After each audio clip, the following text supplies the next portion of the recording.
It's 10.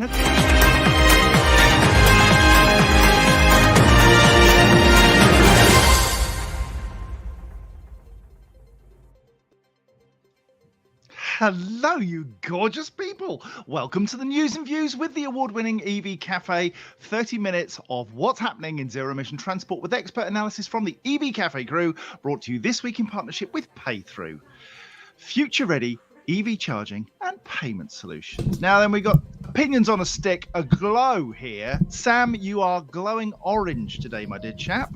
A bit tangoed. Gorgeous. Thanks, mate. Sam, Sarah, and Paul, I'm going to crack on because we have so much to cover. And we've got guests and loads of stories and stuff. So don't bother grabbing a cuppa. You haven't got time. Plug straight into what's happening in the wonderful world of transport this week, because we've got coming up the electric vehicle retrofit policy has gaps, and they've been identified in a new white paper. The REA launches their vision for the new government's first 100 days in office. There's little evidence of the ZEV mandate helping the van market. We'll talk to our special experts on vans, Paul and Sam. The transition to zero emissions is the biggest challenge for fleets, and there has been a rise in plug-in hybrid company car registrations. We go to Sam for a froth at the end. But first, our gold partner Iveco has announced that Mike Cutts is the business line director for the full range of Iveco products in UK and Republic of Ireland after a successful 5-year period growing the Iveco light business line. This new role will also incorporate Iveco's heavy range, including Eurocargo, Iveco X-Way and S-Way. Iveco has also announced that they're in talks with Photon, a Chinese manufacturer of panel vans, up to 3.5 tons, following a similar deal with Hyundai for 2.5 to 3.5 chassis cabs. So it's all happening at Iveco. Now then, in other news, the Zero Emission Northern Freight Consortium, one of the 4 winning bidders for the Zero Emission HGV and Infrastructure Demonstrator, or ZHID program, has been forced to reset its plans after oil giant BP withdrew as the consortium lead. Sam, I'm going to come to you first. What's the significance of this news? It's actually very good news, if I'm honest. So what's happened is there's 4 major projects within the EHGV Innovate project group that's being run at the moment. Obviously, GridServe's the largest one of the lot, and started over a year ago. And some of the others have taken a little bit longer. And because of the words B and P in the title of one of the projects, nothing has happened yet. And then they've now decided to pull out entirely. So whilst I must be careful not to bite the hand that feeds me, it is very frustrating that we've even funded a government Innovate UK project to an oil company who've got big, deeper pockets than the government. And then they turn around a year later and go, actually, we're right, thanks. We don't want the money after all, which somebody else could have used.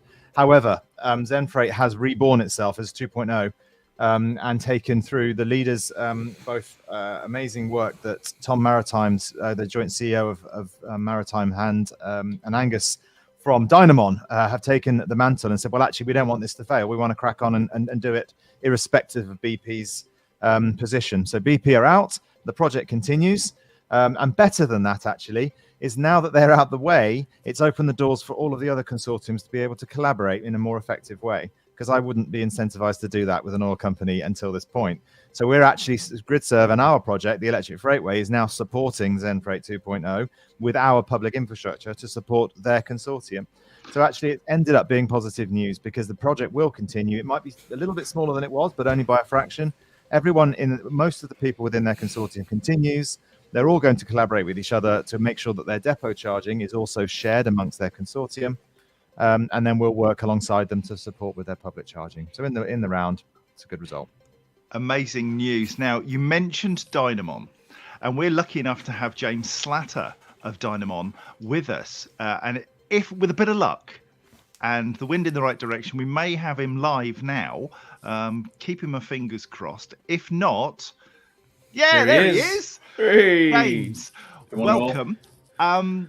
This is great news for Dynamon. Can you explain why? Well, I mean, it's great news just all around. Because, like as Sam alluded to, with Zenfreight keeping the consortium going. I mean, the whole ZHID program is to stress test and to prove eHGVs, hydrogen HGVs can work. So when we go to scale next decade, 2030 and beyond, how we're going to do that. And there's a lot of investment going on. So, we're involved with the E-Freight consortium around the data analytics and helping with the planning for that. So to be involved with this like Zen Freight 2.0 is tremendous. And, it's going to be fleet led. So even though Dynamon's going to be involved to help, bring everything together and keep people corralled and aligned and, spend money we need to, it's very much a fleet led consortium, and they're going to be running the vehicles how they want to run them. It's not going to be, I guess, at the behest of a charging company like BP or other. So it's interesting for that. And it's the only consortium where we're going to have both electric trucks and hydrogen trucks that we can compare and directly and see how they go. It's not to say that one's better than the other. It's just let's test it. Let's see how it goes and validate it for the next 5 years so that when we go to scale next decade, we have better information about what to invest into. So it's super exciting for everyone involved. And James, I think it's fair to say that Dynamon really bring a level of insight that hasn't perhaps been involved before because of the data that you're able to corral and then give real insight as to where charging needs to happen. Just talk us through a little bit about that. Yeah, so where we are is the software we have helps fleets plan where to put HGVs, like eHGVs, into the right applications, and then right size the infrastructure that they need to support those. There's no point having trucks sitting there if you can't charge them, if you don't have the energy and the infrastructure where it's needed and the power. So we're here to help plan all this nicely, and certainly on the presentations, and Sam was part of this on Wednesday at RTX. Like all the 4 consortium members are up there, and the ambition isn't just to run 350 trucks for the next 5 years. Is to prove that these trucks can do certain jobs, prove it can be done operationally, but also cost effectively, and then then have those fleets buy trucks to move in there permanently, and then move these trial trucks into other areas to then prove them. So the ambition is not to have just 350 trucks going to these fleets on this program. It's to have a lot more than that. I think Sam said, I want to see a couple of extra zeros on these things was the word you used. And I think that's absolutely right. So, if we can, our role is to help plan it so it's accurate and it's going to work. And then when it works, then we can move on and accurate and plan the next lot, and then the next lot, and the next lot. So that's what we bring to the table with this. Brilliant. Love that, James. Evidence-based policy making. It's the most important thing we can do from this trial. Thank you so much for joining us at very, very short notice and giving us that insight. Many thanks. Thanks, James. Right, let's get on with the news. Major policy gaps in the UK electric vehicle retrofit market have been revealed in a new white paper published by Bodeo. The white paper, titled Accelerating the Transition, Supporting Our Businesses, Enabling Low Emission Fleets with Retrofit Electrification, can't imagine who thought that title up, but what a lot of words, underscores the need for introducing incentives for those looking to retrofit and for retrofitters to be tightly regulated and scrutinised on safety and quality standards. Paul, we've seen in the last couple of years, buses retrofitted, refuse trucks retrofitted. This is a major area where we can be more sustainable with kit that already exists and changing out some of the core elements to make it better. This is important, isn't it? It is important. I must admit, I've followed this for probably a couple of years now, various different conversations over time. I worry a little bit about the quality of the thing that they're converting. So the trucks, and the buses tend to have 15, 20-year lives in the commercial world already. So I'm a little bit worried that sort of taking a 5 to 7-year-old van that has already been round the clock a few times is going to be good value to put 25 grand's worth of conversion into at that point. But I'm not sure of the numbers. I saw your face, Sam, but yeah, it isn't cheap. The conversion is not small, so it's quite a chunk of money, and then you've got to get that second life out of it. It could be really good. It is an important area to think about. We've got 4.8 million vans on the road. And we've got to try and find a way of getting the older ones out of play. So whether it's scrappage or whether it's a focus on this, and maybe the government could support this conversion, which would bring then the cost down and the total cost of ownership over a period of time, could be really good. So it's a challenging market, challenging thing. I love the intent. I love the thought behind it. I want it to be successful. My concern is making a silk purse out of a sow's ear. Not sure. I was just thinking I could do with being retrofitted and maybe having some bits replaced. But like I said, John, it's whether you get value for money and total cost of ownership. Not sure. Silk purse, sow's ear. Yeah. Bless you. Love you lots. Sarah, stand by because we're coming to some policy news now. The Association for Renewable Energy and Clean Technology, what we commonly known as the REA, has today launched its vision for the next government's first 100 days in office, setting out objectives in various areas, including energy and transport. And I'm just going to go very quickly to the asks for transport. There are 8. Reinstate the 2030 phase-out date for sales of new petrol and diesel cars. Announce a national car scrappage scheme for the most polluting cars. Incentivise investment into rural EV infrastructure. Ramp up the renewable transport fuel obligation targets, the RTFO. Introduce an EV infrastructure package to ensure a good charging experience for all. Ensure green skills are in place by developing an EV infrastructure apprenticeship scheme with the industry. Deliver the sustainable aviation fuel mandate by the 1st of January 2025. And finally, develop a sustainable marine fuel mandate to decarbonise the shipping industry. They are all massive pieces of work. What's your fave? Oh, I don't know about my favourite one on there, but unless you set them out, then they're not going to be addressed at all. So full praise for having those 8 key strategic pillars. Strategy is only as good as your ability to communicate that strategy, but also to get the buy-in internally to go ahead with it. So what always worries me about these sorts of documents, like I know it's a negative, but there's a positive in there somewhere, is it sounds so ambitious it can't be done. What they have done is suggested steps along the way as well, suggested partners that can be involved with each of those key strategic aims. So, I fully applaud this, and I like the fact that it's end-to-end, the entire transport ecosystem is addressed in those 8 pillars. So once again, well done, REA. Yeah, absolutely. It's important, isn't it, that we set out what the ask is, Paul. We did the same with the BVRLA and the plan for vans. It is setting out precisely what it is we are trying to achieve. Sam, it's happened with the EHGV project. If you're clear in the ask and you put that to government, they know then what they're working with and which direction to go in, because frankly, some of them are clueless. Yeah, one thing that was I'm not sure whether it was covered within the 8 was grid. And one of the questions we got at the Road Transport Expo this week was, will the grid cope? Yes, the grid will cope, but we've got to make sure we get the right power in the right place at the right time and for the right money.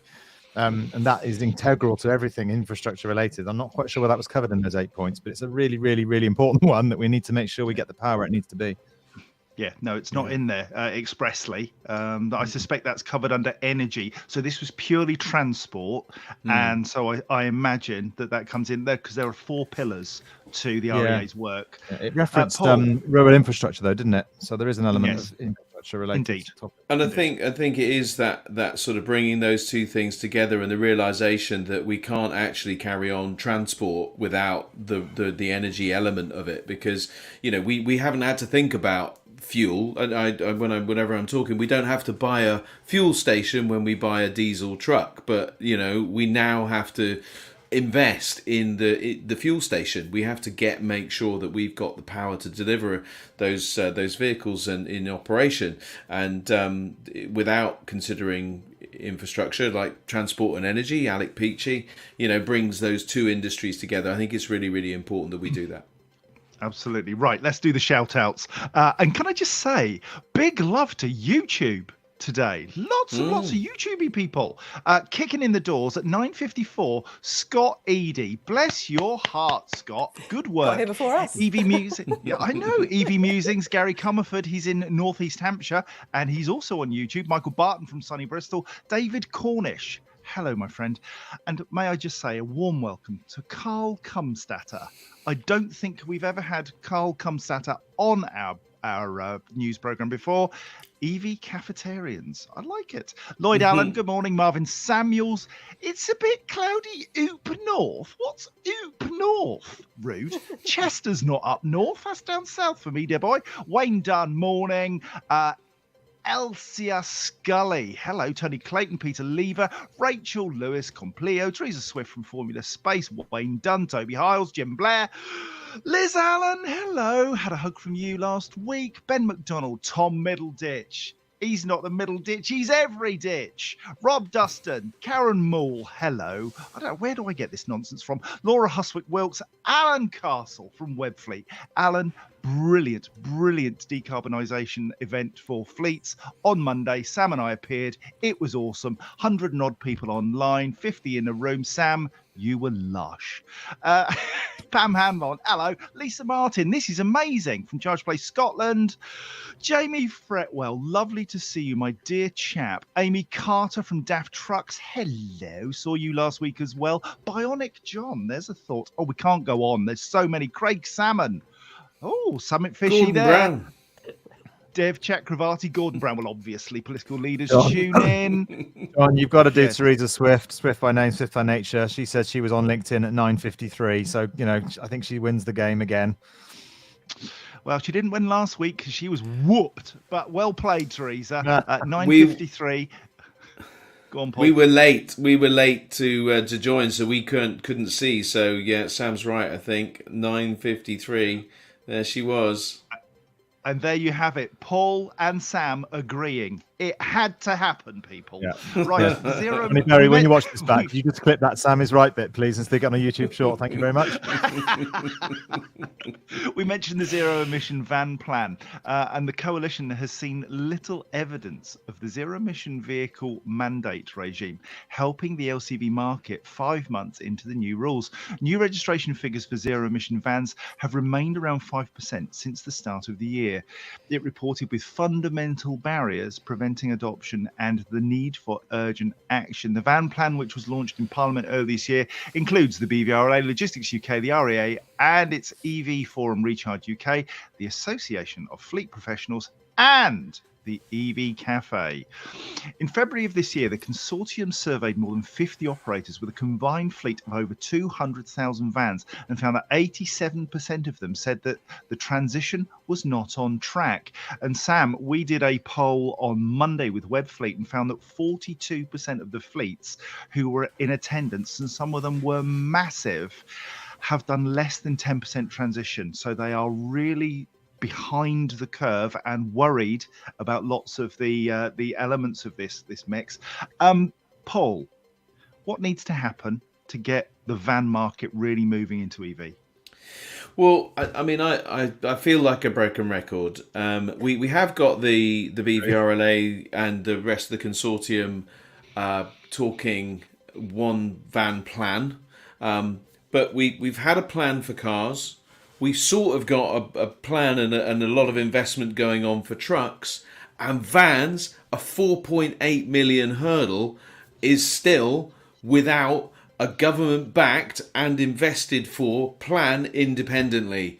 Would somebody please listen? We need the plan, otherwise it will fail. And if it fails in vans, it will not help trucks, because the challenge with trucks is it will need the wider adoption. It will need the utilisation for the charging that the vans will bring. It needs the positivity in the transport sector, the commercial operation. Otherwise, it will. I'm not saying it's going to be completely hinging on the van plan but it needs to happen in order. And we've got a far greater opportunity to get on with vans because many more solutions are available currently, and we just need to get them into fleets. And government needs to help, and industry needs to help adopt a real clear plan for vans. And Sam, there was a lot of love for vans and heavier commercial vehicles in the room on Monday. What was your big takeaway from that decarbonisation event? Actually, my biggest takeaway right now is what Paul just said, because I was just thinking about the fact I don't think vans hinge are fairly mutually exclusive actually to HGVs. I don't think one necessarily twins with the other too much, but almost in some respects that's a concern because Paul's always been a huge advocate of the vans, and we've often talked about cars, and he's up there at the very early doors going, hey, what about the vans? Now we're focusing a hell of a lot on the trucks, and still Paul's going, hey, what about the vans? Because a lot of the infrastructure that's being built is not designed for a van, it's designed for a truck. So, there's this little bit in the middle, which isn't small at all. I'll tell you what, I am going to get properly cross if we go from, it's not designed for a car to it's designed for it's designed for a truck, not a van. It's designed for a car, not a van. Exactly. I will be properly cross. I will be placarding up and down to say, oi, you lot, vans! Well, which is precisely why I'm bringing it up, because we've got to make sure we don't miss the bit in the middle, because that's a concern if we're not careful. And Sarah, lest we forget, we still haven't done the car bit yet. No, quite. I'm attending Changemakers podcast next week in person. It's filmed, and we're pulling apart the fact that infrastructure needs to be well planned and that all the technology we need for it exists today already.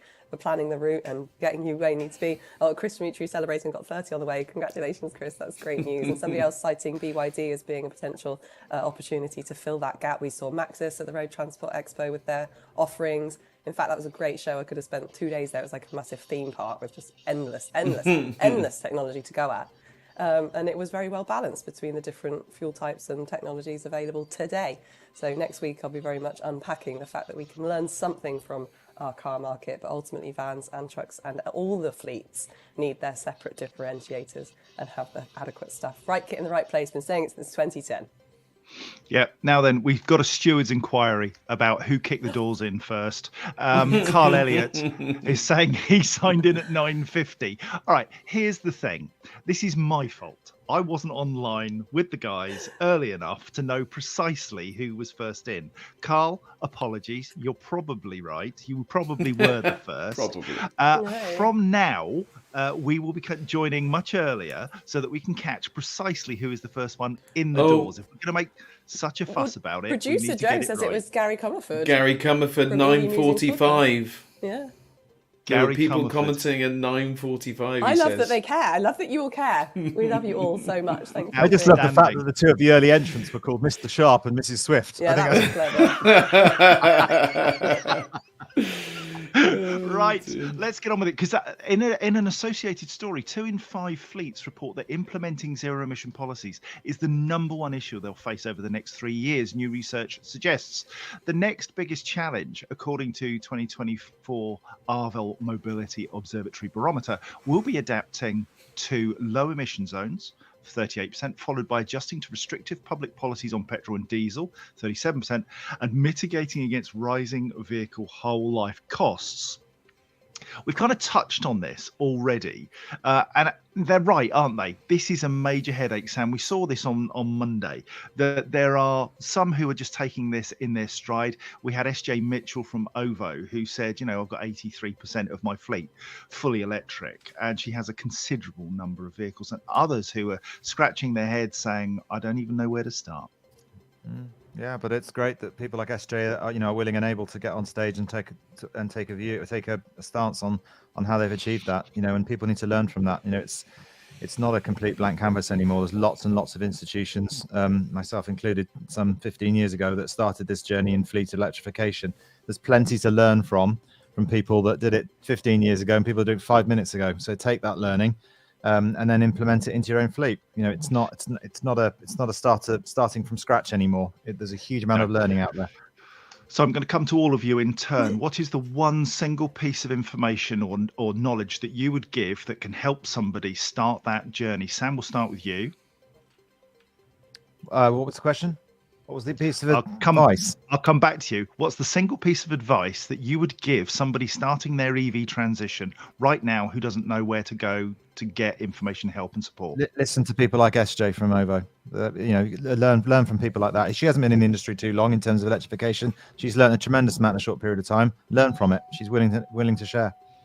Yeah, she was 4 years, I think. Paul. My advice would be listen to others that are doing it and have done it. I think it is intrinsic. Things like this platform are really helpful because we give others like James a platform to help, and that the Dynamon stuff is a brilliant tool to be able to use evidence and insight to be able to make informed and the right decisions, informed decisions. Sarah, the biggest nugget of information that you have to help somebody along their journey? It's consistent, actually, and it does derive from listening to others, but presenting that in a way that the internal stakeholders can get behind it and involved with it. It's not one person's job or one department's job to convert to electric or other zero-emission fuel. It has to be up and down the entire ecosystem. Otherwise, it will fail if you're not allowing people to see how important it is for your business growth and future strategy. So take that information and turn it into something that makes sense, both commercially and also for your image of your business.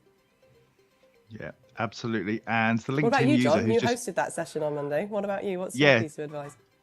I think it's be brave. I think it's go out and actually rent. If I was honest, rent an EV, try one, get your bum in a seat, go for a test drive, give it a go, live with it for a few days. Don't go for one drive and think, oh yeah, I can do this. Live with your EV for a week and see how you genuinely get on. Live with it for 3 weeks and you'll start to see your behavior changes and you start to understand a bit more. Then you can make an informed decision. Follow us on the EV rally this year, first week of July, where we do 1,490 miles in 5 days in various electric vehicles from 2 wheels to many wheels in a truck. And you'll find so much information there about how to make that transition. It isn't easy, but it's also not as difficult as some might have you believe. Right, okay, final story. Sam, get your froth on. This is about hybrids. You ready? Oh. Okay. Yes. Market share for battery electric vehicle fleet registrations has declined year on year, with plug-in hybrids being the main beneficiary. New analysis by CAP HPI shows that year to date, fleet BEV share is 38.4 battery electric vehicles, a decline on the 50% seen in the same period last year. Plug-in hybrid company cars, however, have shown substantial growth from 14.1 to 24.5 of the fleet market. Diesel market share fell from 5.1 to 4.2, while petrol share increased from 25.8 to 26.5. Okie dokie, my friend. Go for it. No, I think I can see the logic here to a certain extent in terms of how this is working, right? I mean, hybrids, as I like to call them, is a technology which is now run its course. But I can understand why an awful lot of people who are EV curious are going, well, I tell you what, I'll just go for the hybrid for now, and we'll see how we get on. That'll be my crossover vehicle before I move on to the next one. I've heard that many times. Where people say, oh, I'm just going to do a hybrid next, I think, and then I'll go EV. We need people to jump past the hybrid and go straight to the EV. And as you said before, one of the best ways to do that is grab a hire car from Europe Car, try one for a few weeks, and go, actually, I'm just going to be dragging a petrol engine around for the next 4 or 5 years. Why would I do that? I can just drive around on EV 99% of the time, and then when I want to go on a long journey, I use the public network. I don't need a hybrid to do that for me. So it's an education thing again, isn't it? I think it's my gut feel is it's people who are just instinctively thinking, I'll do a hybrid next. I'll dip my toe in. And I hope that's not the case, but I sense that might be what's happening at this point. I've got the cynical head on here because, I sort of don't disagree with Sam on anything he said really, but what I would add to that is that I think people are making decisions based on their pocket, so they don't want to go back to petrol or diesel. And I don't think a lot of people driving electric vehicles today made the choice because it's going greener. They made the choice because it's $3,000 in their back pocket every year from a reduced tax bill. And these are the kind of incentives that are pushing people. And so there is still incentive on the hybrids because they're lower CO2, so therefore people can get a reduced tax bill but still have a petrol vehicle. So I think we should take away the incentive on hybrid entirely, and watch then people make decisions based on their pocket, not based on tree hugging, not based on climate, not based on the atmosphere. They're making decisions based around their pocket, which is why the challenge is for vans. It's not we're not giving drivers incentives. We're not really giving businesses incentives. But in the car world, when we're giving incentives, and we're still putting incentives on the wrong things. That's the bottom line. So we did a poll on Sunday, and we got 2,700 odd people have a nose at it. 222 votes. Would you ever go back to an internal combustion engine vehicle as your daily driver? 9% said in a heartbeat. 9% said considering it now. This is of 222, so this is 18%. And 82% said never in a million years. Interesting. Sarah, thoughts? On hybrids, yeah, the only thing that strikes me is when cities do their clean air zones and still are favourable to hybrids, that does make people think about what their next choice is going to be. And it's often a stepping stone. I know families that can't charge at home that have chosen the Toyota CHR, I think it is, a hybrid car, but it's a self-charging hybrid, and they get away with not having to pay the fees because they've got that car, but it never plugs in ever. So, it's just one of those carrot stick issues. But I think time and time again I hear it's a stepping stone, and actually Dev just wrote exactly what I was going to say. I wouldn't have gone full electric without having had that opportunity to experience it. But yeah, I share that same gripe. There's people with the plug-in hybrid that doesn't actually ever bother to charge it. It's outrageous.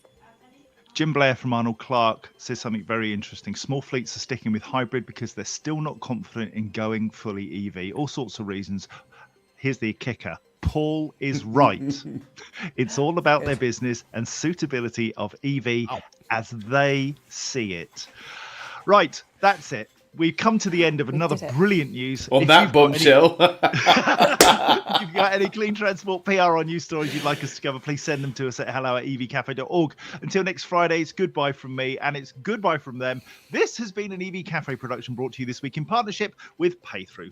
Future-ready EV charging and payment solutions. Other sustainability news services are available, but this is just fun.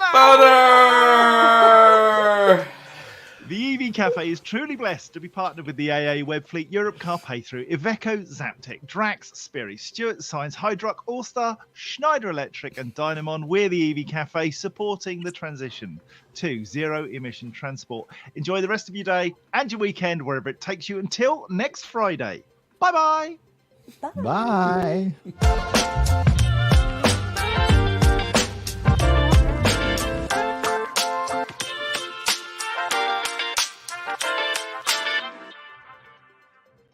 He's had a long week. Is it wine o'clock yet?